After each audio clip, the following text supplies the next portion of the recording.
এই মুহূর্তে সাংবাদিক বৈঠকে রয়েছেন লকেট চট্টোপাধ্যায়, সরাসরি নজর রাখবো সেদিকে। এবং আমাদের মা দুর্গাকে লাঞ্ছিত, অপমানিত এবং পীড়িত হতে হচ্ছে এই বাংলা। ধিক্কার জানায় 2011-তে যখন এই সরকার এসেছিল, মানুষের কাছে নতুন করে আশা জেগেছিল 34 বছরের বাম প্রশাসন, এবং তারা হয়তো নতুন করে মহিলাদের সুরক্ষা দেওয়ার জন্য বিষয়টি দেখবেন। কিন্তু 2011 থেকে 2025 তিনবারের জন্য মুখ্যমন্ত্রী হয়ে এসেছেন, কিন্তু আজকে 34 বছরের জমানার থেকেও আরো ভয়ঙ্কর অবস্থা হয়েছে নারীদের। এবং আপনারা জানেন যে কয়েকজনকে ধরা হয়েছে এবং কিছুদিন পর তাদেরকে ছেড়ে দেওয়া হবে, যেভাবে কসবাকাণ্ডে ছেড়ে দেওয়া হয়েছে। এবং প্রত্যেকেই তারা তৃণমূলের সাথে যুক্ত রয়েছে, কেউ পৌরসভার কর্মী রয়েছে এবং আরো অনেকেই তৃণমূলের দাদা দিদি নেতা নেত্রীর সঙ্গে যুক্ত রয়েছেন, এবং তারা ভালোভাবেই জানেন যে তৃণমূলের ছত্রছায়ায় রয়েছি এবং ধর্ষকরা পার পেয়ে যাবে। এবং যিনি আসল ধর্ষিতা, তার মা বাবার সঙ্গে রাতের অন্ধকারে তাকে চোখের জল ফেলতে ফেলতে তাকে এই রাজ্যকে ছেড়ে দেওয়া। আমাদের কাছে একটা অসম্মানের জায়গা। বাংলায় মাথা হেঁট হয়ে যাচ্ছে, এই বাংলায় জন্ম নিয়েছে একজন নারী হিসেবে হেঁট হয়ে যাচ্ছে যে আমরা তাকে সম্মান দিতে পারলাম না, আমরা আমাদের সরকার তার পাশে দাঁড়াতে পারলাম। 2024 সালে 2023 সালে কালিয়াগঞ্জের নাবালিকা ধর্ষণে মুখ্যমন্ত্রী বলেছিলেন ওদের প্রেমের সম্পর্ক ছিল। প্রেমের সম্পর্ক ছিল মানে একজন ধর্ষিত হলো, খুন হলো, আর তিনি বলে দিলেন প্রেমের সম্পর্কের জন্য তাকে ধর্ষিত হতে হলে খুন হতে হলো। 2022 সালে হাসখালীর নাবালিকাকে খুন করা হলো ধর্ষণ করে, উনি বললেন ওটা ধর্ষণ না প্রেম সেটা দেখাবো।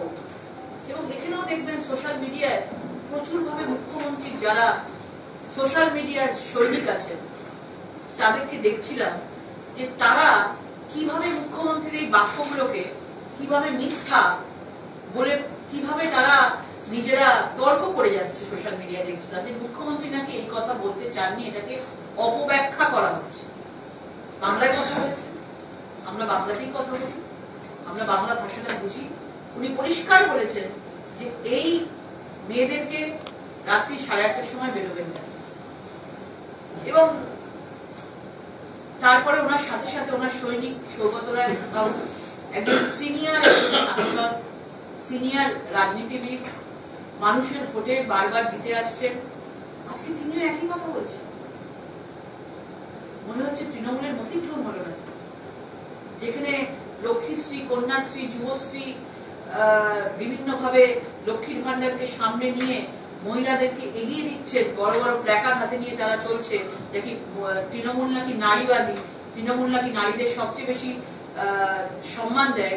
সেই তৃণমূল নারীদের নিয়ে বলছে রাত্রিবেলা বেরোবে না। তার সঙ্গে সংযোজন হয়েছে আরেকজন বিধায়ক চিরঞ্জিত চক্রবর্তী। আমিও ছবিতে কাজ করেছি, উনি আমার কাছে, আমি প্রথম ছবিতে ওনার কাজ করেছি, এবং আমি ভাবতে পারি না পোশাক আশাক নিয়েও কথা বলছেন। ছবিতেই তো আমরা দেখি বিভিন্ন ভাবে চরিত্রগুলোকে রিয়েলিস্টিক করার জন্য পোশাক আশাক দেখানো হয়, কিন্তু তখন তো কেউ কিছু বলে না। তাহলে যখন বাস্তবে যদি উনি বলেন যে পোশাক আশাক গুলোকে একটু সঠিক করতে হবে, তাহলে কোনটা সঠিক আর কোনটা ভুল? সিনেমাটা কি বাস্তবের গল্প দিয়ে তৈরি হয় না? এবং সেখানেও তো আমরা অ্যাজ এ আর্টিস্ট কাজ করি। সুতরাং যারা এই কথাগুলো বলছেন তারা কি ভেবে কথা বলছেন? এবং আস্তে আস্তে এই লিস্টটা বাড়বে দেখবেন। এবং যারা এখানে মহিলারা রয়েছে তারা এই বিষয় নিয়ে একটা কথা বলছেন না কেন? পার্লামেন্টে দাঁড়িয়ে, বিধানসভায় দাঁড়িয়ে বিভিন্ন প্রদেশের বিভিন্ন ইস্যু নিয়ে এনারা শকুনের মতন রাজনীতি করে, সবাই ছুটে যায়। কি মণিপুর বলুন, কি ত্রিপুরা বলুন, কি আসাম বলুন, কি কাশ্মীর বলুন, কি উত্তরপ্রদেশ বলুন, কি দিল্লি বলুন, ছুটে যায়। কিন্তু এখন একটা কাউন্সিলর পর্যন্ত ছুটে যাচ্ছে না, মেম্বার অফ পার্লামেন্ট অনেক দূরের কথা। তার মানে কোথাও কি একটা রাজনীতি ঢুকে গেছে? একজন নারী হিসাবে মনে করি এটার মধ্যে রাজনীতি ঢোকা উচিত নয়। রাজনীতির ওপরে উঠে, তুষ্টিকরণের রাজনীতির ওপরে উঠে মুখ্যমন্ত্রীকে বলা উচিত ছিল, মেয়েটির পাশে দাঁড়ানো উচিত ছিল। আর এই যাদেরকে ধরা হয়েছে তাদেরকে সঙ্গে সঙ্গে ফাস্ট ট্র্যাক কোর্টে মানুষ দেখতে পেত, কঠোর থেকে কঠোরতম শাস্তি মুখ্যমন্ত্রীর দিক থেকে দেওয়া উচিত ছিল। ধিক্কার জানাই এই মুখ্যমন্ত্রীকে।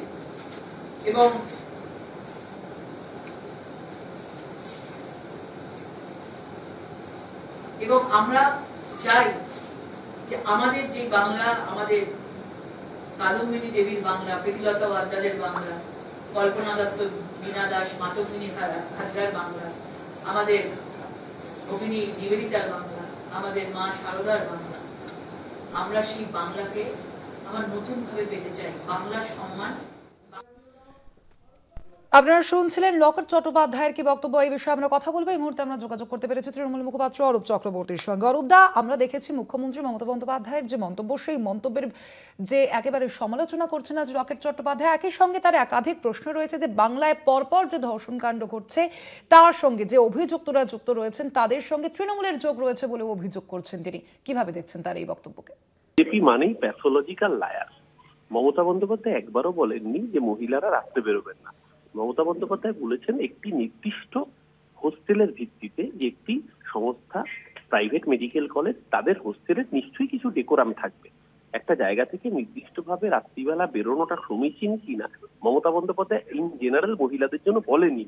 সেইটাকে বিকৃত করে আজকে লকেট দেবী প্রেস কনফারেন্স করছেন। ওনার জানা উচিত, ওনার দেশ প্রধানমন্ত্রী, আমারও প্রধানমন্ত্রী, মোদীজির রাজ্য গুজরাটে গুজরাট পুলিশ নির্দেশিকা জারি করেছিল যে মহিলারা রাত্রিবেলা যেন একা না বেরোন, পার্টি না করেন, এবং তারা পোস্টারিং করেছিল সেই মর্মে। তারপর বিতর্কের মুখে চেপে সেই পোস্টার খুলে ফেলে এবং তারা বলে যে এটা আসলে তারা করেনি, একটি স্বেচ্ছাসেবী সংস্থা গুজরাট পুলিশের লোগো ব্যবহার করে গুজরাট পুলিশের অনুমতি সাপেক্ষে নাকি করেছিল। উনি আগে নিজেদের শাসিত রাজ্যগুলোতে দেখুন, পশ্চিমবঙ্গ নিরাপদ রাজ্য, তাই জন্য কেন্দ্রীয় সরকার এনসিআরবি রিপোর্টও কলকাতা দেশের নিরাপত্তম শহর। তাই এইসব ডায়লগ দেওয়ার আগে উনি ওনার কেন্দ্রীয় সরকারকে প্রশ্ন করুন যে এতই যদি খারাপ হয় তাহলে ওনার কেন্দ্র কেন এনসিআরবি রিপোর্টে দেশের নিরাপত্তম শহরের আখ্যা দিয়েছে। আজকে আসলে ওরাও জানেন ওদের শাসিত রাজ্যের ল অ্যান্ড অর্ডার কিরকম। তাই মণিপুর জলে, উত্তরপ্রদেশ জলে, আর যে রাজ্য থেকে মেয়েটি এসছে সেই উড়িষ্যার কথা যত কম বলা যায় তত ভালো। বালেশ্বরে ছাত্রীকে গায়ে আগুন দিয়ে কলেজ থেকে আত্মহত্যা করতে হয়, যৌন নির্যাতনের শিকার হয়ে পুরীর বিচ আমাদের কাছে সকলের কাছে ড্রিম ডেস্টিনেশন ছিল, সেটা আজকে ধর্ষণের উপত্যকায় পরিণত হয়েছে। তাই এইসব ডায়লগবাজি লকেট দেবীকে নিজের পার্টি অফিসে বসেই দিতে হবে, বাংলার মানুষ এসব গ্রহণ করবে।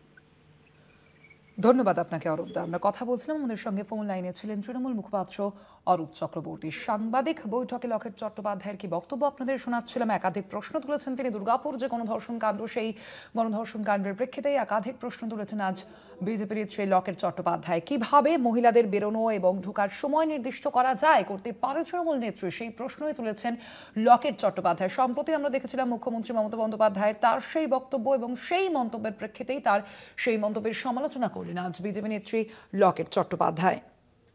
দুর্গাপুর গণধর্ষণ কাণ্ডে রাজ্য সরকার তথা মুখ্যমন্ত্রীকে তীব্র সমালোচনা করলেন বিজেপি নেত্রী লকেট চট্টোপাধ্যায়। একই সঙ্গে তার যে অভিযোগ রয়েছে যে তৃণমূলের সঙ্গে যোগাযোগ রয়েছে, অভিযুক্তদের এই অভিযোগেই সরব হয়েছেন লকেট চট্টোপাধ্যায়।